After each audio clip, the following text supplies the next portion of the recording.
Pac-12 Media Day, as Lincoln Riley quipped, well, it's my first of two. So, it's just it was a Pac-12 Media Day unlike any other. And just to draw the comparison, the Big 12's Media Day last year, correct me if I'm wrong, but that happened before the move by Texas and Oklahoma to the SEC. The Big 12 usually has its Media Day earlier in July, I think. So they didn't have the 2021 Media Day after Texas and Oklahoma moved. It was before.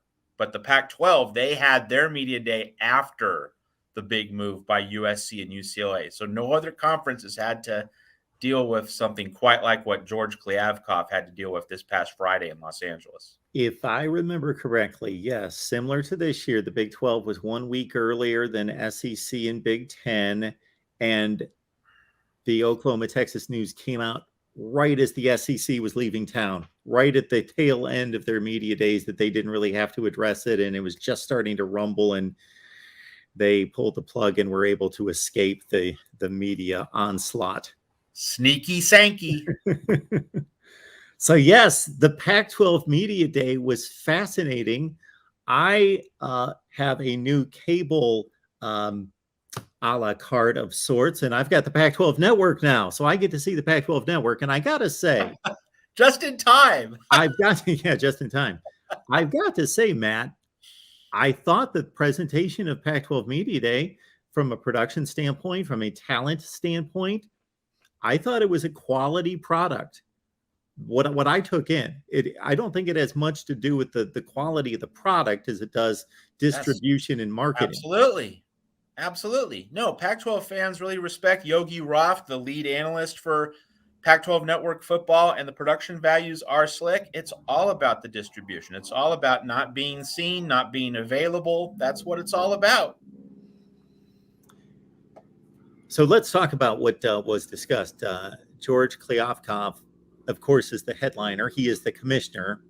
But beyond that, I thought he was very classy in how he stated things, but he also didn't pull punches and was very direct toward the disappointment over the USC-UCLA decisions and them leaving after close to 100 years of membership.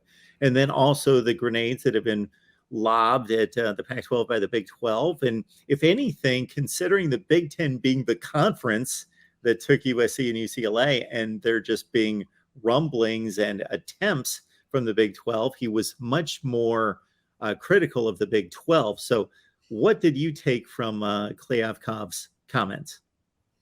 Yeah, there was a lot of news. And first off, Mark, like the fact that you introduced me to Tony Altomore and have brought him into your coverage of realignment, such a great benefit to your listeners here at the Voice of College Football, to your viewers, because one of the many different news stories that emerged from the past weekend, Mark, was that it was revealed, as reported by the Los Angeles Times, that a year ago, Kliavkoff convened some Pac-12 administrators right after Texas and Oklahoma announced their move to the SEC. Kliavkoff convened some high-level administrators from the Pac-12, including USC President Carol Folt. And in those meetings, 15 minutes in, Folt said, Pac-12 is not expanding, or not over my dead body. And what does that tell you? That Carol Folt was so quick to snuff out any hope of Pac-12 expansion, maybe poaching a Big 12 school. What does that tell you?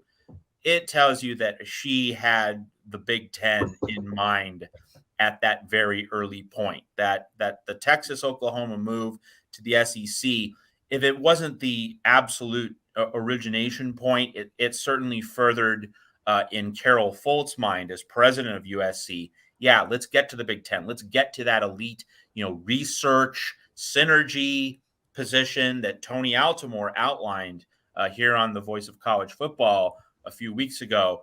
You can tell that Carol Folt craved that Big 10 identification, partnering with those other world-class research academic institutions, that kind of cultural and institutional fit, that's something that she wanted. And it also reaffirms how much of a lack of an institutional fit there always would have been with a Pac-12 adding some multiple Big 12 schools from Texas or Oklahoma, anywhere in the South Central Plains. What that also means is that, George Kliavkoff said the Pac-12 is pursuing expansion. I would say, if Kliavkoff was that forthright about saying, hey, we're interested in expansion, probably means good news for San Diego State. And also, I would say Fresno State. I'd say that the Pac-12 would move toward expanding in and through California rather than through Texas or the South Central Plains. But just going back to Carol Folt shutting down any Pac-12 expansion moves 1 year ago, that also reaffirms another point that we've made at Trojans Wire, especially in the first 48 hours after the USC UCLA moved to the Big Ten. George Kliavkoff probably couldn't have stopped this. And yes, he should have made an offer to USC saying, we'll give you an extra revenue cut. He should have done that. But the Pac-12 presidents and chancellors weren't on board with that. If Carol Folt was already thinking about going to the Big Ten a year ago, in the summer, realistically, George Kliavkoff could not have done much of anything about it. He just entered at exactly the wrong time in terms of being able to prevent USC from leaving.